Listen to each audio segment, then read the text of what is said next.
अकोला जिल्हा ओला दुष्काळ म्हणून जाहीर करावा. आमदार सावरकर यांची मागणी. अकोला.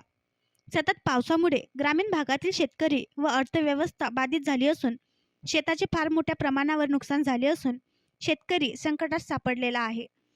राज्य शासनाने अकोला जिल्हा ओला दुष्काळ म्हणून जाहीर करून त्वरित शेतकऱ्यांना व ग्रामीण नागरिकांना सुविधा देण्यात याव्या अशी मागणी भाजपा प्रदेश सरचिटणीस आमदार रणधीर सावरकर यांनी राज्याचे मुख्यमंत्री एकनाथ शिंदे, उपमुख्यमंत्री अजितदादा पवार, उपमुख्यमंत्री देवेंद्र फडणवीस, कृषी मंत्री नामदार धनंजय मुंडे यांच्याकडे केली आहे.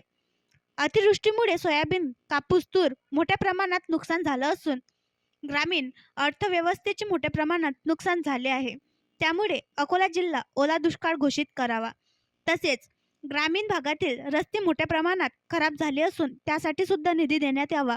अकोला जिल्ह्यात दुष्काळ म्हणून शेतकऱ्यांना मदत द्यावी अशी मागणी जिल्हा भाजपाने सुद्धा केली असून भाजपाचे खासदार अनुप धोत्रे, आमदार सर्वश्री प्रकाश भाडसाकडे, हरीश पिंपळे, वसंत खंडेलवाल, किशोर पाटील, विजय अग्रवाल, जयंत मसने, संतोष शिवरकर, श्रीकृष्ण मोरखडे, रमेश दुतोंडे, माधव मानकर, अंबादास उबाळे, अशोक राठोड, वैशाली निकम, बळीराम सिरस्कार, तेजराव थोरात यांनी सुद्धा मागणी केली आहे.